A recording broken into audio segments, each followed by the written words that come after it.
پاکستان کی سفارتی کوششیں بالآخر رنگ لے آئیں۔ دنیا کے دو بڑے حریف امریکہ اور ایران آخرکار مذاکراتی ٹیبل پر آ گئے۔ پاکستان کی میزبانی میں ایران امریکہ تکنیکی مذاکرات کا آغاز سوئٹزرلینڈ میں ہو چکا ہے۔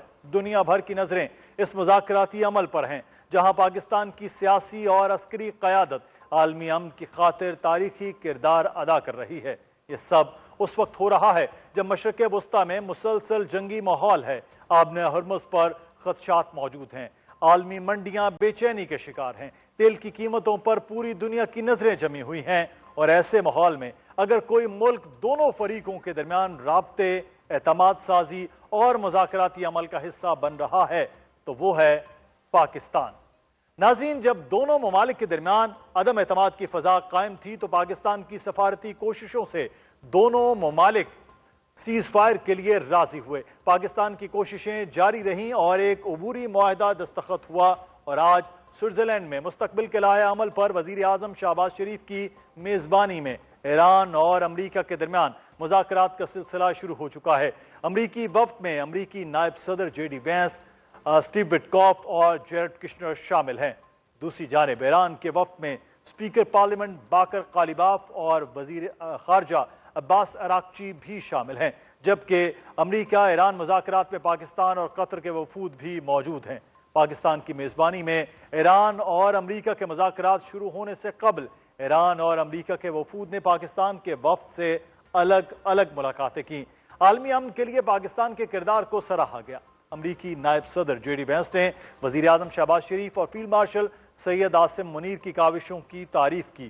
جے ڈی وینس تھا کہ اگر فیلڈ مارشل کی حکمت عملی نہ ہوتی تو شاید ہم یہاں نہ ہوتے۔ Prime Minister of Pakistan, a dear friend of the President's, a dear friend of mine, a guy who has been, with his leadership and his very careful and skilled negotiation, has got us to this point. To his Field Marshal in Pakistan, Asim Munir, I will say that since Field Marshal Munir welcomed us with the Prime Minister in Islamabad, I have joked that I have two very, very important people in my life, an Indian and a Pakistani. The Indian is my wife, and the Pakistani is Field Marshal Munir. And I've probably talked to Field Marshal Munir more than I've talked to anybody else over the last 3 months. Would not be here without his statesmanship. He is a great military leader, but I think he's shown himself to be a great diplomat. اور مذاکرات سے قبل وزیر اعظم شہباز شریف نے بھی اس تاریخی دن کے حوالے سے کہا کہ عالمی امن کے لیے اہم موقع ہے۔ It's a great day. A day which is going to promote peace and prosperity, not only in the region where crisis really created humongous challenges, but this will have global peace. مذاکرات سے قبل وزیر اعظم پاکستان کی گفتگو یہ تھی، اور مذاکرات کے بعد وزیر اعظم پاکستان شہباز شریف نے کیا کہا وہ بھی دیکھیے۔ Baqer Ghalibaf and Iranian leadership have been, Abbas Araghchi have been very, I think, straight, and they have handled this entire crisis with a sense of, dignity. So is President Trump, and President Trump, I have no second thought about the fact that he's the man of peace. ناظرین، Switzerland میں ہونے والی ملاقات صرف ایک سفارتی ملاقات نہیں ہے، بلکہ پاکستان پر عالمی اعتماد کا اظہار ہے۔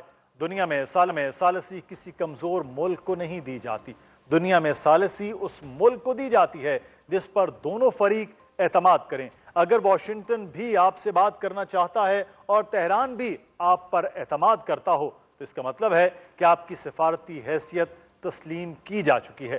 آج پاکستان جنگ کا فریق نہیں، امن کا معمار بن کر سامنے آیا ہے۔ آج پاکستان کسی بلاک کا حصہ نہیں، بلکہ دونوں بلاکس کے درمیان پل بن کر کھڑا ہے، اور یہی ایک بڑی طاقت کی پہچان ہوتی ہے۔ حقیقت یہ ہے کہ امریکہ اور ایران کو ایک میز پر لانا کوئی معمولی کام نہیں، اس کے لیے اعتماد، سفارتکاری، روابط اور ریاستی صلاحیت درکار ہوتی ہے۔ اور اگر آج دنیا کی نظریں سوئٹزرلینڈ پر ہیں تو اس کی سب سے بڑی وجہ اسلام آباد ہے۔ دلچسپ بات یہ ہے ناظرین کہ پاکستان کا ہمسایہ ملک بھارت، جو ایک عرصے سے پاکستان کو سفارتی تنہائی کا شکار کرنے کا خواب دیکھ رہا تھا، وہ خواب بھی اب چکنا چور ہو چکا ہے۔ بھارت کو پاکستان کی ہر کامیابی سے مسئلہ ہوتا ہے۔ اگر پاکستان معاشی معاہدہ کرے تو مسئلہ، اگر دفاعی کامیابی حاصل کرے تو مسئلہ، اور پھر آج تو پاکستان دنیا کی دو بڑی مخالف طاقتوں کو مذاکرات کی میز پر لے آیا ہے۔ دنیا کی نظریں آج پاکستان پر ہیں اور بھارت عالمی منظرنامے میں کہیں نظر نہیں آ رہا۔ آج سوئٹزرلینڈ میں پاکستان تاریخ رقم کر رہا ہے۔ آج ایک ایسا موقع ہے جب پاکستان نے جنگ کے شور میں امن کی آواز بننے کا کردار ادا کیا ہے، اور یہی ایک ذمہ دار، باوقار اور بااثر ریاست کی پہچان ہوتی ہے۔ ناظرین، پاکستان تو مستقل امن کے لیے سفارتی کردار ادا کر رہا ہے، لیکن اب سوال یہ بھی اہم ہے کہ ایران امریکہ جنگ میں امریکہ نے کیا کھویا ہے، کیا پایا ہے؟ جنگ کے بعد ایران عالمی سطح پر کس حیثیت میں ابھرے گا؟ خطے کے دیگر ممالک کے ساتھ ایران کے تعلقات کا مستقبل کیا ہوگا؟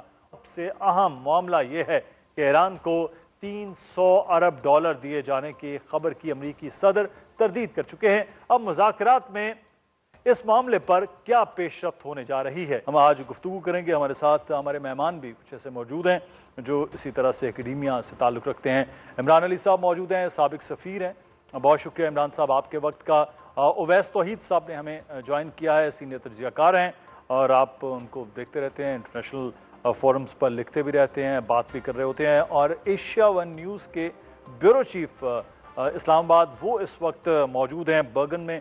ان سے ہم رپورٹ لیں گے، ان کا بھی شکریہ ادا کرتے ہیں کہ وہاں سے انہوں نے ہمیں ٹائم دیا ہے۔ انس ملک، آپ کا بھی بہت شکریہ۔ میں دونوں مہمانوں کے آنے سے پہلے میں برگن میں انس ملک موجود ہے۔ انس، سب سے پہلے تو آج یہ بتائے گا کہ کل تک، یعنی کہ 2 دن تو یہ لگ رہا تھا کہ چیزیں بالکل ختم ہو گئی ہیں، آپ وہاں پر موجود تھے، آپ سے بات ہو رہی تھی تو لگا کہ صرف سفر آپ کا ہوا ہے اور سفر کے بعد پھر واپسی ہو جائے گی، لیکن ایک دم پہ نقشہ بدلا، اور جس طرح سے محسن نقوی ایران گئے، پھر چیزیں آگے بڑھیں اور مذاکرات کا سلسلہ باقاعدہ آج شروع ہو گیا ہے۔ آج کی جو سچویشن ہے وہ کیا تھی اور اب صورتحال وہاں پہ کیا ہے؟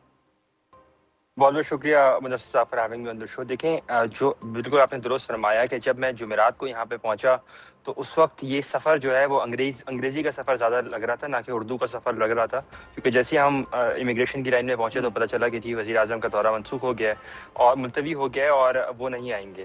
اور اس کے بعد پھر کل سے گزشتہ 24 گھنٹوں میں 30 گھنٹوں میں جو ڈیولپمنٹ ہوئی ہے، وہ جو انگریزی والا سفر تھا وہ اردو والے سفر میں تبدیل ہو گیا اور باقاعدہ جو سفر کیا ہے اس کی as it says it's worth it.